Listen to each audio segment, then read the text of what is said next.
KZ fam, I'm back with another video, and we're gonna be checking out the top 10 best anime fights of spring 2023. Thank you guys so much for all the support I've been getting, man. The channel's been doing insane, and it's all thanks to you guys. Y'all know that nothing is possible without y'all. So if you're new to the channel and you enjoy the content, make sure to hit that sub button, hit those likes, and turn on noti bells so y'all get notified whenever I drop a video. And don't forget that down in the description we have the link tree to all my socials, so go follow me on those as well.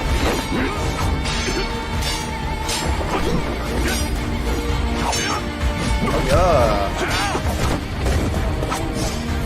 This anime spring season 2023 was full of bangers and shows that took the anime community by storm. Shows like Demon Slayer and Vinland Saga made their comebacks, while new series like Hell's Paradise made sure that they could stand with the best anime out there. With that comes fights and battles, and this season's stacked with them. From the iconic mage that can only use explosion magic to one of the most awaited battles in all of One Piece, this is the best anime fights of spring 2023. Oh yeah.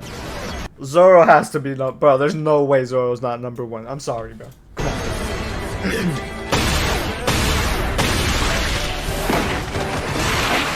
What happens when Harry Potter meets One Punch Man? Okay. Well, this is what happens precisely in Mash's fight against Silver. Silver, being the Harry Potter villain that he is, took a girl hostage and forced Mash's friend into a challenge just to beat him up with his Iron Fist magic. Mash decides to step in with his Triceps magic, which is basically just him being super strong, kicks the snot out of Silver without even showing any emotions. A monster even appeared out of nowhere and Mash just flicked it in the air. Being new, it's not the level of One Punch Man's animation, but it is good nonetheless. Their animation style is unique, but it has its charms. The music in this battle was also something to look out for because it definitely helped in making a more exciting atmosphere. Mash is one action-packed series, so there'll be more fights to look forward to. In this battle, strength won over magic, but will that be the case for the future? I gotta watch that one.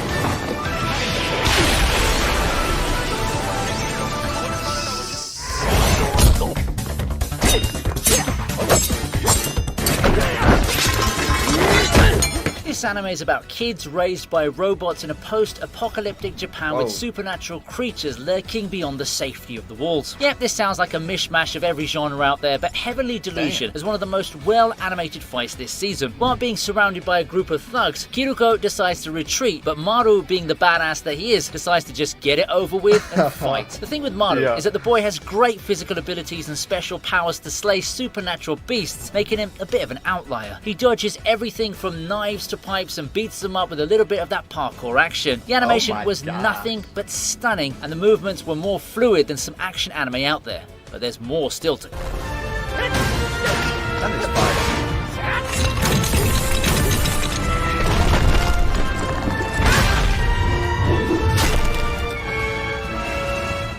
We're back with another anime that almost got no attention at all. Dead Mount Deathblade. One of the best fights starts off right at the beginning of the series when the Corpse God faces the Calamity Crusher, a fabled hero bent on destroying the villainous necromancer who goes by the moniker of Corpse God. You can definitely tell who the protagonist is here, right? Wrong. It's actually the Corpse God himself. The Calamity Crusher, clad in armor, fights against the enormous necromancer using both magic and his sword to take it down. The fight even showcases the dragons being summoned against the hero, which he proceeds to take out as other soldiers look on. But the stakes are so high that even the others aren't sure whether Sir Shagrua will be able to take down the Corpse God. From dragons to fighting an army of skeletons to awesome magic, the fight has quite a bunch of stuff going for it. Even though the CGI may be off-putting for some, overall it's pretty good. The battle truly looks like the final fight someone would expect after watching an entire series. This is just at the beginning.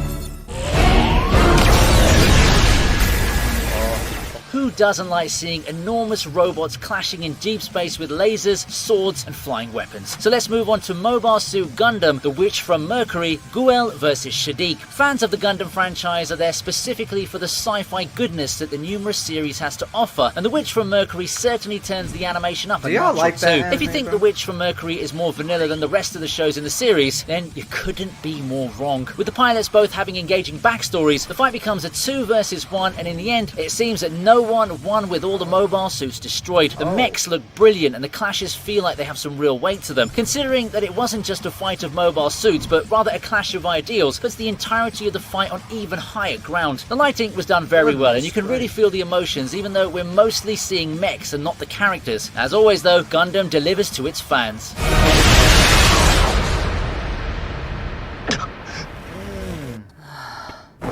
Oh yeah, for sure.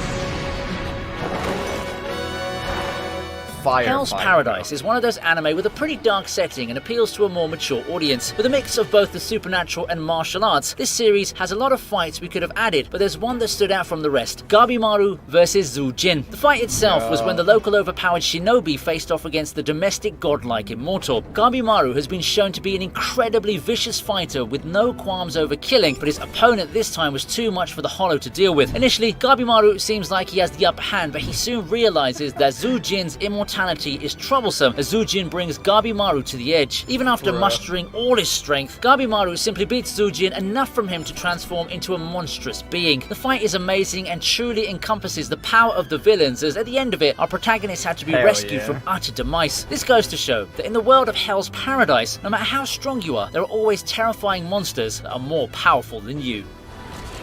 Bro, that shit was crazy.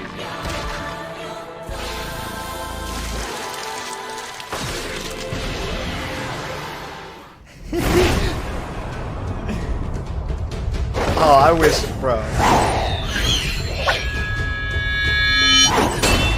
Thorfinn turned from a lovable child to a bloodthirsty warrior Viking to a pacifist adult badass. Wait a minute!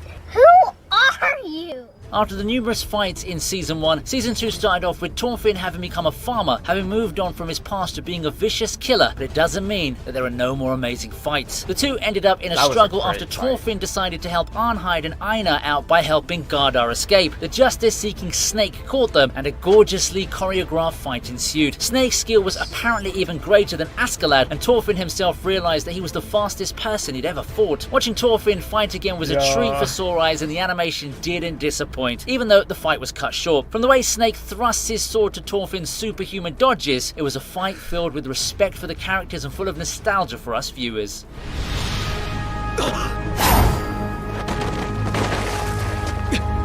Yeah. I wish they fought more, bro. Damn. Banger. This entry is the latest fight to grace the screens of anime watchers all around, and quite possibly one of the coolest in the series. There are a bunch of epic fights in the new Black Clover movie, but the one that takes the cake is definitely the fight between Asta and Conrad Leto, because who doesn't want to see our protagonist fight a wizard king bent on destroying the entire nation? The fight has high stakes and a clash of ideals takes place, backed up with stunning animation from Studio Pierrot, which is heavenly compared to the series. Everything from Conrad's attacks to Asta's demon form was eye-candy to any anime fan. With the country on the line, Asta uses the Imperial Sword along with his demon form and clashes with Conrad's spell, leading to one of the most stunning sequences in the entire fight. It's not just the animation, even the soundtrack was magical. All we can say is, the wait was definitely worth it.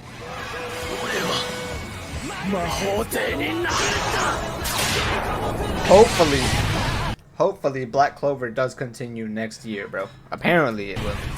Now we have an entry that isn't only extremely underrated, but will probably make you want to start watching Chinese anime.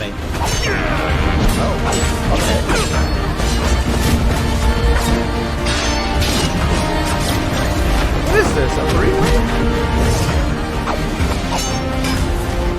Blade of the Guardians is a Chinese anime, and this fight scene is actually better than some mainstream anime. After an amazing battle where the MC Dao Ma, that looks like Musashi from Vagabond and the Double-Headed Snake, obliterate a group of swordsmen, they and Changurun, who has a butt chin, fight each other in an all-out brawl. The fight between the three was nothing short of thrilling, as swords clashed and we get to see some amazing fight choreography. Not only that, but it had depth to it as well because of the Double-Headed Snake sacrifice and the godly combo the two fighters executed. The music was pristine, and when the fight reaches its climax, in a moment of rage and awesomeness, Changurun bites the dust in one of the most spectacular finishing slashes in all of anime, as Daoma gives some of the coldest life advice ever. This goes to show that Chinese animation is getting better and better. Japanese anime might have some competition from now.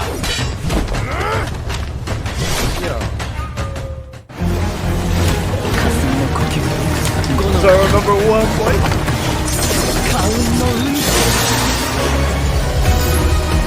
We're back with the anime that has a seemingly unlimited budget Demon Slayer. Just like Vinland Saga, It's Demon affordable, Slayer man. has a lot of breathtaking fights, but only one could come out on top, and it's Muichiro versus Gyoko. A young Hashira faces off against the Upper Moon 5. We all know how exceptionally tough the Upper Moon demons are, considering what happened to the beloved Rengoku when he fought Upper Moon 3 Akaza. Not to mention how Uzi, the sound Hashira, lost his left arm and eye when he fought Gyutaro, the Upper Moon 6. So Muichiro's fight with Gyoko had every viewer at the edge of their seats. Initially, it seemed like Muichiro was trapped for good in Gyoko's water bubble, but Muichiro reignites his will to live, breaks out of the bubble, and goes towards Gyoko with the fabled mark, the same as Danjiro, and in one counterattack, we just saw another banger of a battle. Each sword swing is stunningly executed, and Muichiro's miss looked like it was made by the animation god himself. Let's just say that we haven't seen a Hashira as bad as this kid as he sliced an Upper Moon to pieces.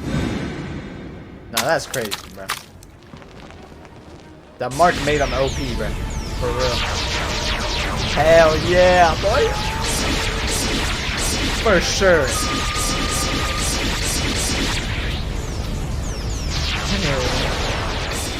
Man, if only I could react to episodes, bro. Y'all should have seen my reaction to this shit right here, bro. I was going crazy, man. This fight is insane. What happens when an unstoppable force meets a flying dinosaur thing with flames coming out of his back? A super epic fight scene, that's what. Zoro, Luffy's most trusted crewmate and the vice captain of the Straw Hats Pirates, fights against King, Kaido's strongest subordinate and the lone survivor of the Lunarian race. The fight between the two first mates was absolutely amazing, with great visuals and a great soundtrack to boot. Zoro brought out all the stops since King had the ability to make himself invulnerable whether the Lunarian flames on his back were active. The animations were out of this world, and Doei definitely learned something from Ufotable. From the flame dragons to Zoro's sword strikes, everything was on point. In the end, it was the King of Hell that came out on top after a spectacular display of swordsmanship that would have made anyone have goosebumps. It was the fight everyone had been waiting for, and let's just say Doei made people pass out from the godly animation. Bro, not just the animation, just like everything, bro. Like, Zoro. dude. And those are our top picks. That was insane, bro. That was different. That was next level. For sure, for sure. Anyways, y'all. Top 10 best fights of spring 2023. I hope y'all enjoyed this video. KZ fam, stay positive, stay healthy, and most definitely keep that strong mentality, man. I'm out.